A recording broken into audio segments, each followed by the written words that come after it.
Hi, welcome to our channel where we share the most intriguing stories.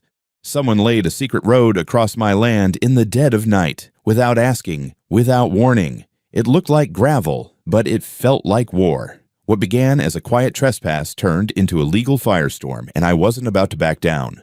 The sun was barely cresting the horizon when I spotted it, something off in the distance, just where the pasture dipped down near the fence line. At first, I thought it might have been a trick of the light, or maybe some shadows from last night's rainstorm, but as I got closer on the ATV, I felt my gut tighten. This wasn't shadow. It was gravel. A fresh strip of it, bright gray against the golden stubble of late-season grass, stretching across my field like a scar. I cut the engine and sat there, helmet still on, just staring. A road. Someone had laid a damn road through my property. The gravel was freshly spread, still loose in places, with clear tire tracks already carved into it. The width was just enough for a single car, and it ran from the back fence bordering the Willow Trail Estates, those pre-planned cookie-cutter homes the developer slapped together 5 years ago, straight out to the county highway that cut across my southern border. I climbed off the ATV and knelt to check the soil. Beneath the gravel, my topsoil was churned and compressed.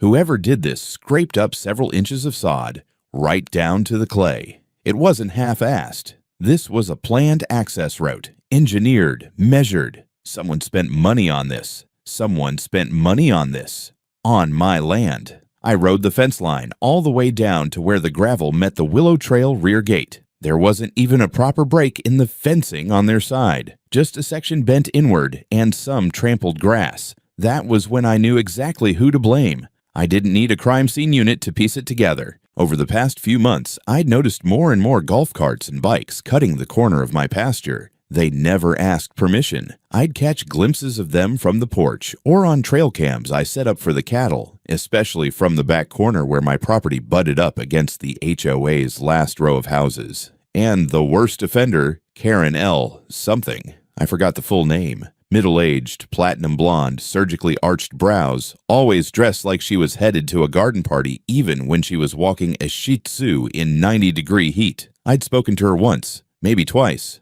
First time was when her dog spooked my calves last spring by wandering into my pasture. Second time she waved at me from her side of the fence and said something about how nature makes a lovely shared space. I thought she was just being neighborly. Turns out she was casing my land like it was a free shortcut. I parked the ATV back at the barn and went inside to make a call. My neighbor Molly picked up on the second ring. She lives on the opposite side of the HOA development, and she's got eyes sharper than a hawk in molting season. "Hey Molly," I said, skipping pleasantries. "You notice anything weird last night? Trucks? Lights?" There was a pause. "Funny you ask. I woke up around 3. Thought it was thunder, but it was a damn bobcat backing up. Heard gravel hitting metal. Why? I've got a brand new driveway through my south pasture. It's not mine." She gave a low whistle. "Oh, I saw her. Karen. She was out there with 2 guys in reflective vests. Looked like a damn county job, leveling things out with lasers and all." That just about did it.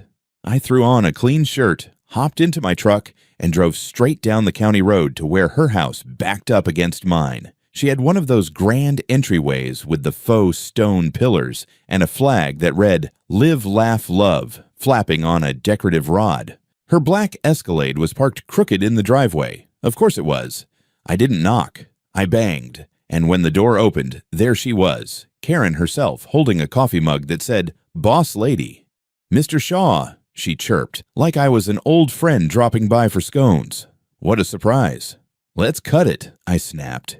"You laid gravel through my land." Her eyes blinked twice. Innocent. Fake. "Oh, that? You mean the trail?" "I wouldn't say it's through your land. It's just along the natural path people have been using for years. It's become kind of common use, you know?" "No," I said flatly. "I don't know. That's not common use. That's trespassing. And construction. And now vandalism." Karen smiled tightly. "Look, I understand you're upset, but honestly, you weren't doing anything with that strip. It was just grass. Nobody was hurt. In fact, most of the community is grateful for the improved access. It cuts 6 minutes off our drive."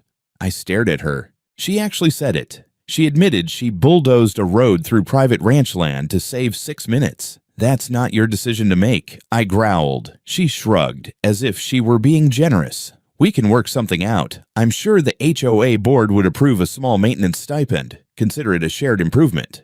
Lady, I'm not part of your HOA. Well, she said, setting down her mug. Maybe that's something we can revisit. After all, your property touches our community. There are benefits to being a team player. That was enough. I turned on my heel and left without another word. Back home, I didn't sit down. I went straight to my files, pulled out the deed, the surveys, and my lawyer's contact card. I didn't care how tidy her little shortcut was. This was my land, and she had just declared war. The next morning, I called in a favor from a man named Curtis Miller, a licensed surveyor I'd worked with during the last pasture expansion. Curtis was blunt, methodical, and allergic to HOA nonsense. I didn't need warm and fuzzy. I needed legal accuracy. He showed up in a dusty white Dodge with a GPS tripod and 2 thermoses of black coffee. By lunchtime, he'd walked every foot of the southern line, cross-referenced my deed with the official county parcel map, and printed out a fresh copy with crisp coordinates. No easement, he said, thumbing through the last page. Not historical, not implied. Your title is clean. That gravel runs about 12 feet over your southern boundary, fully on your land. And judging by the rake lines, they even widened the cut with a skid steer. I stared at the diagram for a long moment before nodding. Then it's time I did some improvements of my own. First call I made was to Tiller Fabrication out of Tulsa. They specialized in agricultural security and metalwork for oil field access points. I ordered 2 galvanized steel gates, 6 feet high, lockable, cross-braced, with side posts sunk in concrete. They weren't pretty. They were final. While I waited for delivery, I put up 4 bright red signs along the gravel route. Private property. No access. Trespassers will be prosecuted. Not part of Willow Trail Estates. Just in case someone claimed they didn't know. A day later, the gates arrived on a flatbed, and I spent the next afternoon with a welder named Pete anchoring them into place. One gate at the entry near the highway, the other up at the bent fence where the HOA path connected. The second one got extra bracing. I had a hunch someone was going to test it. Then I mounted 2 solar cameras high enough on posts that no one could reach them without a ladder and a death wish. Motion triggered, high resolution, and wirelessly feeding to my phone. My land wasn't just fenced anymore, it was watching. The moment I locked the final gate and stepped back, I felt it. A line had been drawn, and someone was going to be stupid enough to cross it. Didn't take long. 2 mornings later, I heard tires crunching near the gate from the highway side. I stepped out onto the porch with a thermos in hand and watched a black SUV pull up. It sat there for a moment, idling in front of the sign. Then the door swung open. Karen L's surname I didn't care to remember stomped out like she owned the dirt under her feet. She stood at the gate, gripping the bars. "Garrett," she yelled, voice ricocheting across the field like a wounded goose. "We need to talk." I didn't move. "Garrett Shaw," she repeated. "You've blocked community access. This is illegal." I walked down to the edge of the fence, keeping a good 30 feet between us. "That gate's on my property, same as the gravel underneath your high heels," she scoffed. "You can't just obstruct an essential access route. You're endangering residents. What if there's an emergency? There's a main entrance on Mapleview Drive. Fire trucks fit fine. I drove a cattle trailer down it just last year." Karen fumed. "You're being unreasonable." "No," I said calmly. "You built a road on someone else's ranch without permission. That's not community improvement, that's trespassing." She pulled out her phone and began tapping like a court clerk on Adderall. "I'm calling the sheriff. We'll see who's trespassing." I nodded. "Please do." About 20 minutes later, a white SUV with light bars pulled up. Lincoln County Sheriff's Department. Deputy Clyde Franks stepped out, tall and slow-moving, like a man who'd seen too many fake emergencies. Karen rushed to him. "Officer, thank God. This man has locked off a public path. People are trapped in their homes." Franks blinked. "Trapped?" "Yes. This was the only direct exit for several houses. He's installed illegal barricades." Franks turned to me. "Garrett?" I handed him the survey, the deed, and the photos Curtis had printed. "Gates on my land. Road was laid without consent. No easement on record. This map's time-stamped and filed." He reviewed the paperwork in silence, then looked back at Karen. "Ma'am, I see 2 other access points to your community on this map. One off Mapleview, Another off East Haskell. Is that correct? Karen's voice turned brittle. But those are longer. Longer, he repeated. Not blocked, not inaccessible, not life-threatening. Karen's face flushed with a mix of rage and embarrassment. Deputy Franks handed me back the papers, then faced her. I see no criminal violation on Mr. Shaw's part. He's well within his rights. If you feel otherwise, you'll need to pursue it in civil court. But that's all, ma'am. Let's not waste county time. She stood there speechless. Not used to being told no, I guessed. She finally turned, climbed back into her SUV, and peeled out with enough gravel spray to hit her own bumper. I stood there until the dust settled, then turned and headed back toward the barn. The gate stood silent behind me, locked, solid, and waiting. I knew she wouldn't take the gate quietly. Karen didn't strike me as the learn your lesson and move on type. So when I saw the flash of color near the lower pasture that Friday morning, something unnatural breaking the golden line of the horizon, I knew damn well it wasn't cattle. At first glance, I thought it was some kind of lawn furniture. Then I saw the tent. Not camping gear, but one of those pop-up canopies like you'd see at a farmer's market, bright blue and shaking slightly in the wind. Someone had staked it right in front of the highway side gate, on the outside of the fence, just far enough to avoid immediate trespass. Smart. Annoying, but smart. I rode the ATV down and slowed to a crawl. The gravel road on my side was untouched. My padlock was still in place. But in front of it, Karen had created a scene. 3 folding chairs, a table with a thermos and paper sign reading Restoring Community Access. One neighbor holding a badly stapled pamphlet, and Karen, of course, in a wide-brimmed straw hat and sunglasses like she was leading a suffrage march instead of squatting at the entrance to a cow field. She spotted me and lit up like she'd rehearsed the speech already. Mr. Shaw, would you care to explain to the people why you're denying basic access to your fellow citizens? I parked and killed the engine. You're camping in front of my cattle gate, Karen. Take your circus somewhere else. We have the right to peaceful assembly, she said, gesturing dramatically at the 2 neighbors seated next to her. This is still a free country. Sure is, I said. And private property's still protected by law, which is why your little group here is half an inch away from criminal trespass. She flinched, just a twitch, and then smiled wider. We're outside the fence. The shoulder of the county road is public. We've checked.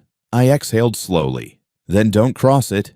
Behind her, one of the men, a wiry guy in cargo shorts, shouted, Your land's been used by this community for years. Blocking it now is dangerous and selfish. I looked him over. Not HOA board material, more like a +1 dragged into the drama. Feel free to find a longer route, I said flatly. Karen stepped forward, practically gliding across the gravel. The media has been contacted, she said with smug satisfaction. They'll want to hear both sides, I'm sure. And so will the HOA board. Didn't they already hear you when you illegally bulldozed a driveway? That, she said smoothly, was community initiative. You mean felony trespassing? Her sunglasses tilted down just enough for me to see the flash of something in her eyes. Not fear, calculations. I didn't wait around. I turned the ATV around and rode back to the house. By noon, they had signs taped to the fence posts. Free the road. No to gatekeeping. End rancher rule. One of them had tried to spell tyranny, but forgot a letter. I called the sheriff's department again, this time filing a formal notice of trespass with risk of obstruction. The deputy on duty said they'd send someone by that afternoon. Sure enough, around 2:30, a county cruiser pulled up. Same guy as last time, Deputy Franks. I met him at the front gate with a bottle of water. You again, he said, glancing toward the crowd. I was hoping this wasn't about the cow protest I heard on the radio. They're calling it civil disobedience, I said. I call it squatting. We approached slowly. Karen came forward to greet him like she was welcoming a guest of honor. Deputy, she began, we're here peacefully. This man, he held up a hand. Save it. You're on a public right-of-way. I'll give you that. But that gate is legal. The signs are legal, and I have a property line affidavit stating your group is blocking access to his working land. Karen's smile faltered. We're not blocking it. We're making a statement. Franks turned to me. Any of them cross the fence line? I pulled out my phone and showed him a clip from an hour earlier. The guy in cargo shorts, the loud one, was pacing back and forth through the open shoulder, then stepped over the fence for a smoke break under my mesquite tree. He even leaned on one of my signs. Frank sighed. All right, He walked over, spoke to the man, who immediately got defensive, voices raised. The man shoved Frank's hand away. Bad move. In 30 seconds, the guy was face down in the dirt, cuffed, and probably about to get a ride in the back seat of the cruiser. Karen shrieked like someone had taken her HOA newsletter and lit it on fire. He wasn't doing anything.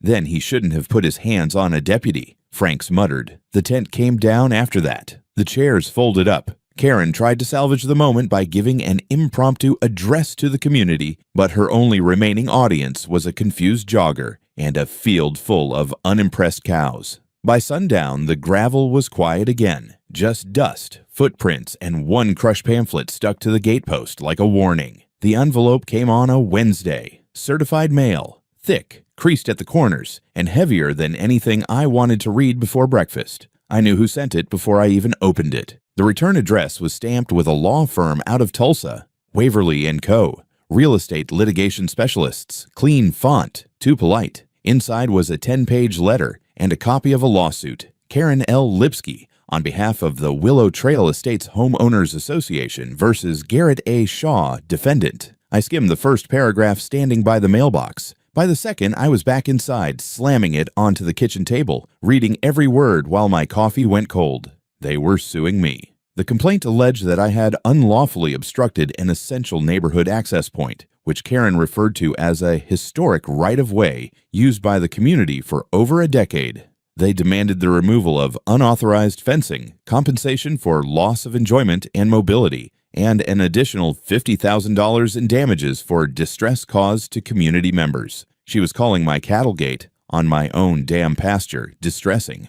Worse, the lawsuit contained something new, a blurry black and white map, a supposed preliminary subdivision plan from roughly 2013 showing a dotted line labeled Proposed Access Road, slicing straight through what was now my gravel-scarred pasture. Bullshit. My father owned this land until 2016. No road, no dotted line, just cows and scrub grass. That's when I made a second call to Clara Bates. Clara was a land use attorney I'd worked with once before, years ago when an oil company tried to lowball me on a mineral rights lease. She was sharp as broken glass and twice as dangerous when cornered. I dropped the envelope on her desk that afternoon. She didn't even look up before asking, "Which part's fake?" The map, for starters. Clara flipped through the papers in silence for a minute, then gave a low whistle. She's playing the easement game. Claims there's been an established pathway used openly and notoriously long enough to be considered permanent access. Except it's been, what, a month? Exactly. And if she really submitted this to court, she held the map up like it stank. Then she's in deeper than she thinks. Clara leaned back and tapped a pen against her lower lip. Do you have proof there was no access road before she showed up with a gravel truck? I've got old drone footage, cattle grazing all the way to the fence. No paths, no disturbance. Good. We're going to file a response and a counterclaim. Then we burn this fantasy to the ground. The next 48 hours were a whirlwind. Clara's paralegal pulled county records. Not a single official plat map ever showed an easement across my property. The only access rights granted to the HOA were on the north and west sides, both properly paved and filed. We dug through satellite images, Google Maps, county GIS data, even old photos from a local birdwatching forum. Not a single image showed a road until last month. Then Clara hit gold. A signed statement from a contractor named Russ Whitner. He'd done gravel work for HOA landscaping jobs in the past. In his affidavit, Russ claimed that a woman named Karen from the Willow Trail Board contacted him privately, paid cash, and instructed him to lay down gravel for a new shortcut between the HOA's back fence and the highway. No permits, no written agreement. He also said she insisted it be done at night to avoid confusing neighbors. Clara nearly laughed when she read that part. You don't pay cash at night for something legal. We filed the counterclaim by Friday. Trespass, unauthorized construction, property damage, willful misrepresentation. Karen had tried to drag me into court with smoke and mirrors. Now she was the one staring down a real lawsuit, backed by documents, timestamps, and a contractor who remembered exactly who hired him. Still, something didn't sit right. At sunset that evening, I walked the pasture line again. The gate stood firm, lock in place, cameras blinking softly, but I kept thinking about that fake map, wondering how far Karen was willing to go. She hadn't just made a shortcut, she was trying to rewrite reality. Clara called it a procedural Molotov cocktail. Monday morning, we submitted our counterclaim to the county clerk. It was neatly bound, tabbed, and heavy enough to injure. 64 pages, including property surveys, time-stamped drone images, and a sworn affidavit from the contractor Karen hired under the table. Trespassing, unpermitted construction, damage to agricultural ground, attempted fraudulent claim of an easement. Clara even added a request for punitive damages, citing deliberate misrepresentation with intent to deprive landowner of exclusive use. I signed the last page with a pen that nearly ripped the paper. I wasn't out for revenge, I was out for correction. While Clara handled the filings, I focused on shoring up every inch of the land she was trying to steal. I marked boundaries with fluorescent stakes, updated every sign on the fence, and had Pete weld an additional crossbeam on the southern gate. If she wanted a war, I was damn sure going to be the one writing the rules. That evening, Molly came by with a memory card. "You might want this," she said, grinning. "My nephew's a drone nerd. He posted this to YouTube back in May. Thought it might help." The footage was gold. A sweeping aerial view of my entire southern field, high resolution, taken 3 months before Karen's gravel attack. No road, no tire tracks, just pasture, cows, and peace. The path she claimed was used for a decade wasn't even a goat trail. Clara lit up when she saw it. "This is visual proof. The judge won't even need to read." We added it to the supplemental evidence packet, with the aerial video, the old plat maps, the contractor's signed statement, and witness testimony from Molly and 2 other neighbors who'd seen the construction crews at night. We had a bulletproof defense. Then Clara took it further. She filed an injunction motion to bar any further access attempts by the HOA across my property while litigation was active. That meant no walking, no driving, no landscaping crews accidentally spilling over. We served it directly to the HOA board. That was when the cracks started to show. 2 days later, I got a call from Dennis Wilkes, HOA treasurer. Sounded like a man whose wine cellar had just collapsed. "I just wanted to clarify something," he started. Did Karen act alone on this gravel road situation? "She paid a contractor in cash." "At night," I said. "What do you think?" Dennis exhaled sharply. "Jesus. She said we had board approval. She told us she had a private understanding with you." "Nope." "Okay," he muttered. "Okay, we might be reconsidering our support." I didn't say anything. Just let the silence do the work. Later that week, Clara received a letter from Waverly & Co., Karen's attorneys, requesting a settlement meeting. They weren't admitting fault, but in the interest of resolving the matter amicably, they wanted to explore mutually agreeable terms. Clara laughed so hard she nearly spilled coffee on the filing cabinet. "They're blinking," she said, "and we haven't even hit court yet." But I wasn't interested in settlements. That same day, one of the HOA's board members, a quiet older woman named Janice, sent Clara an unsolicited email, a PDF of an internal HOA meeting agenda from 3 months ago. On it, under Other Business, was a single line: back path, possible road to highway, Karen to lead. No vote, no approval, just an item. That was it. A footnote in a suburban spreadsheet that turned into a gravel knife through my field. Clara updated our suit with the new exhibit. It proved Karen not only acted without permission, she deliberately misled her own board while staging a land grab. We were ready for court, but even then, I had the sense she wasn't done. People like Karen never believe they'll lose, not until the hammer hits the bench. 2 days before the first court date, I woke up to find a dozen identical flyers stapled to my fence posts like they were advertising a bake sale. They were cheap, pixelated, printed on neon paper. Landowner blocks community access. Puts lives at risk for his own convenience. Below it was a blurry photo of me from the side, loading hay into my truck, probably taken from the road without me noticing. And under that, a paragraph of absolute fiction claims that elderly residents of Willow Trail Estates had been forced to drive in unsafe conditions, that emergency vehicles were denied crucial access, and that I was uncooperative with civil solutions. I tore the first one down, then the next. They were every 50 feet. By the time I reached the southern gate, I saw a lawn chair, and in it, Karen. She was sitting there with a goddamn sun hat and a clipboard like she was monitoring a community garden. Her arms were crossed, legs primly folded, sunglasses on. She didn't flinch when I walked up. "This is private property," I said. "I'm here on behalf of the residents," she replied sweetly. "We're documenting public interest for court. You can't stop people from seeing the truth." I pointed to the sign 10 feet away. "No trespassing. Trespassers will be prosecuted." Then to the camera mounted on the corner post. She didn't even blink. "Go ahead. I'm not moving." So I called the sheriff's office. Deputy Logan arrived 20 minutes later. I'd met him before. Straight shooter, young guy, knows how to handle HOA drama. He asked Karen politely to leave the property. She refused. He asked again. Still no. Then he walked back to his cruiser, called in, and returned with zip cuffs. "This is an official notice of trespassing," he said. "You're being detained until we get this sorted." Karen's face cracked for the first time. "You're arresting me. I am the president of a homeowners association."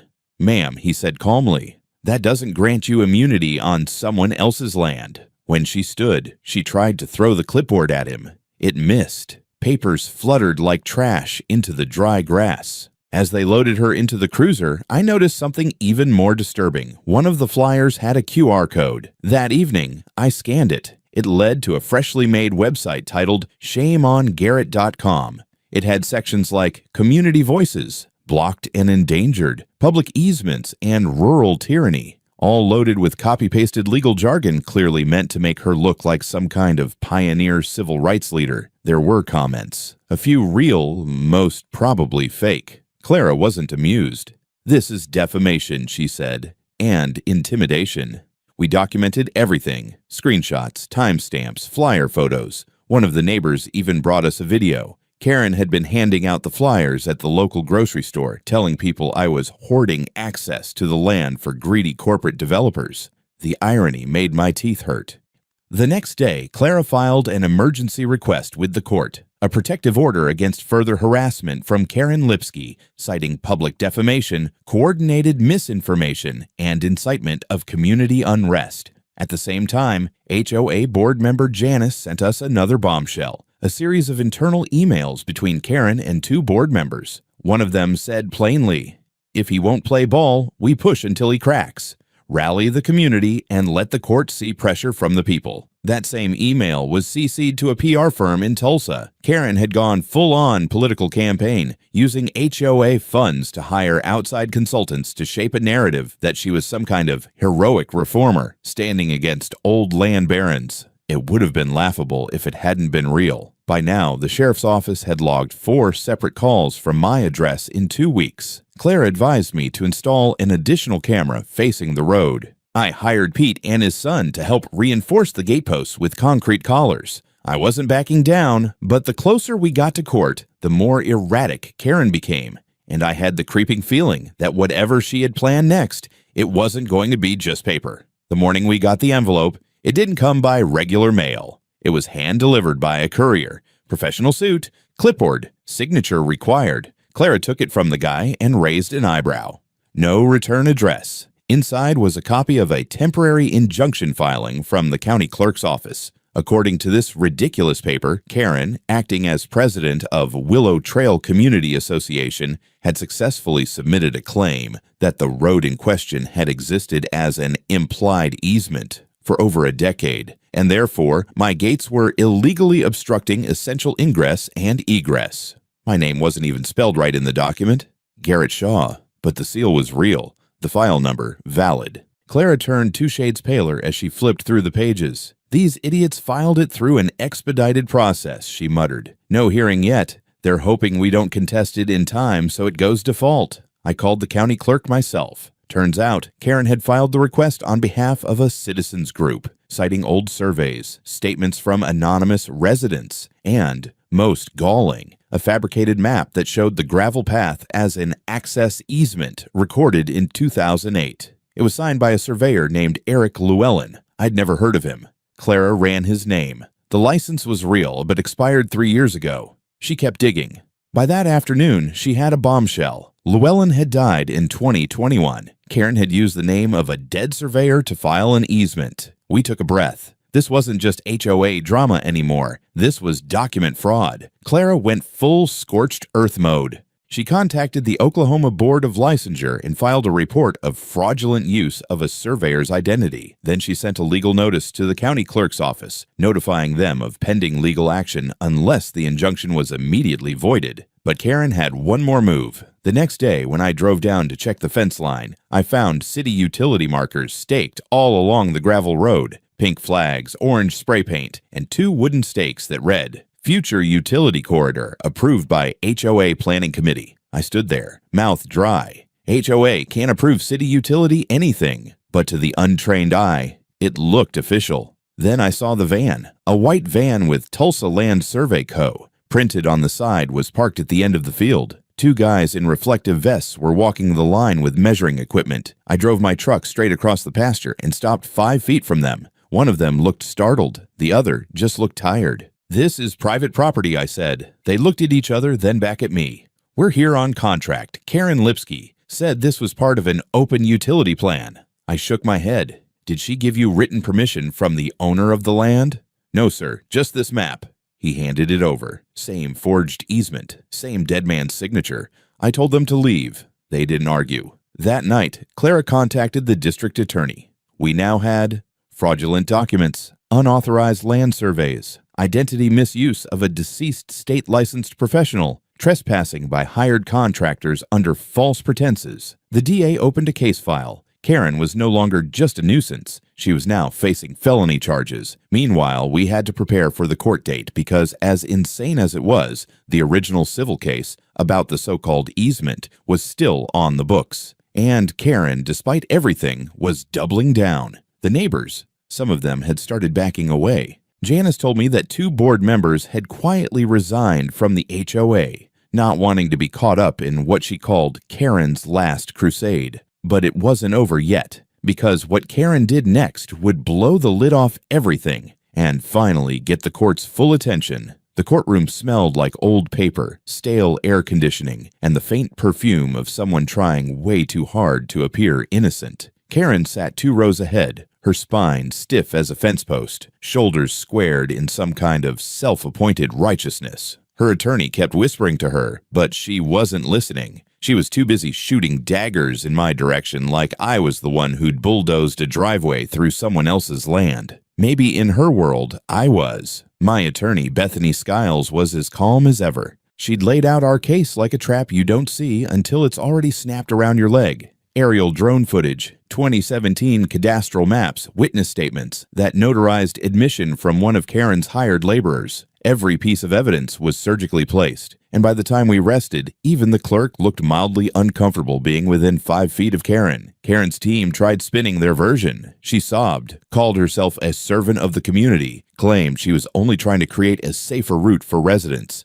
especially the elderly. Then they trotted out a laughably outdated survey and a bogus ancient use claim about the supposed trail that had supposedly run through my land since the pioneer days. None of that held water, especially when Bethany pulled up a Google Earth archive showing nothing but pasture and cow droppings in the spot until 6 months ago. The judge didn't grandstand. No gavel slamming, no raised voice. Just a tired-looking man in his 60s who'd clearly seen enough HOA nonsense for one lifetime. He read his ruling from the bench, flat, precise, no theatrics. The so-called road was illegal. The alleged easement claim, rejected. Karen's attempts to alter boundary records, fraudulent. Her lawsuit against me, dismissed with prejudice. She was ordered to pay $68,000 in damages for trespass, property destruction, and false claims, plus another $20,000 in sanctions for filing forged documents. And most importantly, the judge issued an injunction barring her or anyone from Willow Trail Estates from setting foot on my land without written permission, notarized. Karen didn't speak on her way out.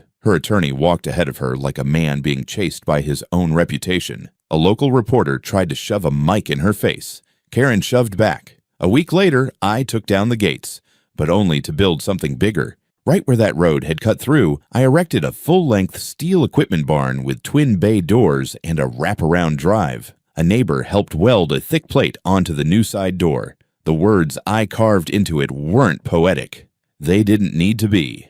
Karen entry permanently denied. Not long after, one of the HOA residents, a younger guy named Zach, who'd once been part of her little protest group, showed up with a check in hand. He wanted to buy the barn door, just to hang in the HOA office, he said, as a reminder of what happens when we let someone like her lead anything. I sold him the door for $1 and bought a new one twice as thick.